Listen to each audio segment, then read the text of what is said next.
بسم الله الرحمن الرحيم.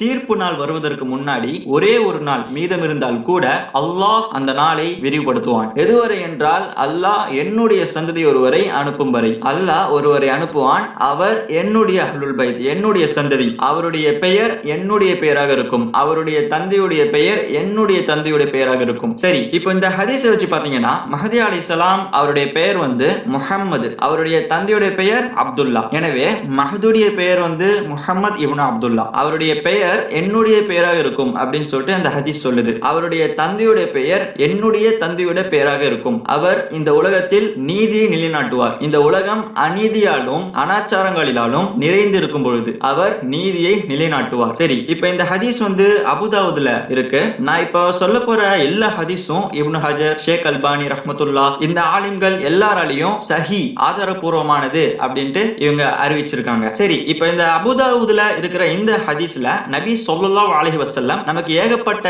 பண்புகளை, மஹதி அலைஹிஸ்ஸலாமுடைய ஏகப்பட்ட பண்புகளை பற்றி நமக்கு சொல்லியிருக்காங்க. அதுல முதலாவதா நம்ம என்ன பார்க்கிறோம் அப்படின்னா, தீர்ப்பு நாள் வருவதற்கு முன்னாடி ஒரே ஒரு நாள் மீதி இருந்தால் கூட இமாம் மஹதி அலைஹிஸ்ஸலாம் அனுப்பும் வரை அந்த நாளை, அந்த குறிப்பிட்ட நாளை அல்லாஹ் பெருசாக்குவான், விரிவுபடுத்துவான். சரி, இது மூலமா உங்களுக்கு என்ன புரியுது? ஏன் அல்லாஹ் இமாம் மஹதிய அனுப்புற வரைக்கும் அந்த கடைசி, அந்த தீர்ப்பு நாளுக்கு முன்னாடி உள்ள நாளை பெருசாக்கணும்? இதுல நமக்கு என்ன குறியீடு இருக்கு? நீங்க யோசிச்சு பாத்தீங்களா? இதுல ஏதாவது ஒரு அத்தாட்சி உங்களுக்கு தெரியுதா? ஆமா, இதுல ஒரு அர்த்தம் இருக்கு. அது என்னன்னா, மஹதி அலைஹிஸ்ஸலாம் உடைய வருகை ரொம்பவே முக்கியமானது. எந்த அளவுக்குனா, தீர்ப்பு நாளே மஹதி அலைஹிஸ்ஸலாம் வந்ததற்கு அப்புறம் தான் நடக்கும். மஹதி அலைஹிஸ்ஸலாம் வரல அப்படின்னா தீர்ப்பு நாளே வராது. அதுதான் இதோடைய அர்த்தம். இதுதான் நபி ஸல்லல்லாஹு அலைஹி வஸல்லம் நமக்கு சொல்லி இருக்காரு. மஹதி அலைஹிஸ்ஸலாம் வருவதற்கு முன்னாடி தீர்ப்பு நாள் வராது. இதுதான் இந்த ஹதீஸ்ல நம்ம முதல்ல தெரிஞ்சுக்கணும். இரண்டாவது நம்ம என்ன தெரிஞ்சுக்கணும் அப்படின்னா, மஹதி அலைஹிஸ்ஸலாம் உடைய பெயர், அவருடைய பெயரையும் அவருடைய தந்தையுடைய பெயரும் இந்த ஹதீஸ் சொல்லுது. அதாவது அவருடைய பெயர் முஹம்மது இப்னு அப்துல்லா. இதோடைய அர்த்தம் என்ன அப்படின்னா, அப்துல்லா அப்படின்ற ஒருத்தர் இருப்பாரு. அவர்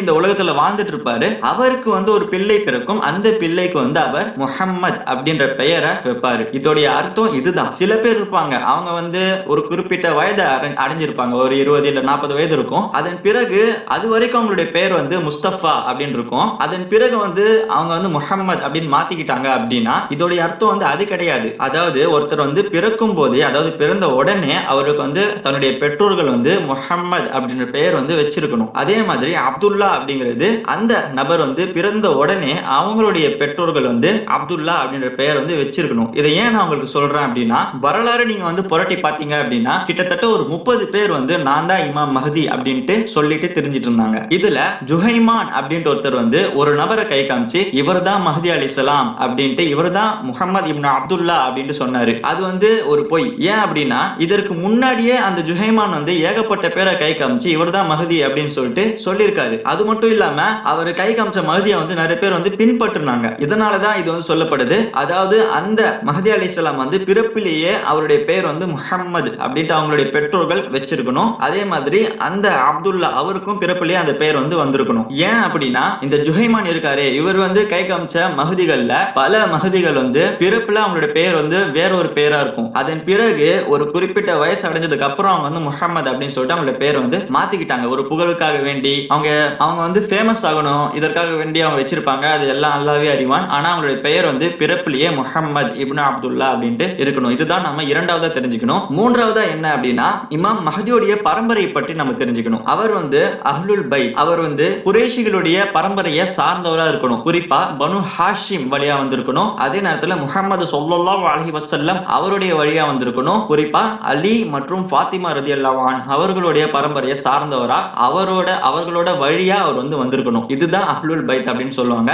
இதுதான் இந்த ஹதீஸோடைய மூன்றாவது பகுதி. நான்காவதா நம்ம என்ன தெரிஞ்சுக்கணும் அப்படின்னா, இமாம் மஹதி இந்த உலகத்துல நீதியை நிலைநாட்டுவாரு. எப்போ இந்த உலகம் அநீதியில மூழ்கப்பட்டிருக்கும் பொழுதும், அனாச்சாரங்கள் இருக்கும் பொழுதும், மோசமான ஒரு நிலையில இருக்கும் பொழுதும் இமாம் மஹதி அந்த தருணத்துல இந்த உலகத்துல நீதியை நிலைநாட்டுவாரு. ஏகப்பட்ட குழப்பங்கள், ஃபித்னாக்கள், ரத்த சிந்தர்கள் இதெல்லாம் இருக்கும்போது இமாம் மஹதி வருவாரு, நீதியை நிலைநாட்டுவாரு. அல்லாஹ் அவர் மூலமா நீதியை இந்த உலகத்துல நீதியை நிலைநாட்டுவான். அல்லாஹ் இமாம் மஹதியுடைய கையால இந்த வரலாற்றை மாற்றி அமைப்பான். அநியாயங்கள், அக்கிரமங்கள், அநீதிகள் நிறைந்த இந்த உலகத்துல இமாம் மஹதி மூலமா அல்லாஹ் நீதியை நிலைநாட்டுவான். இதுதான் இந்த ஹதீஸ் சொல்லும் 4 பண்புகள்.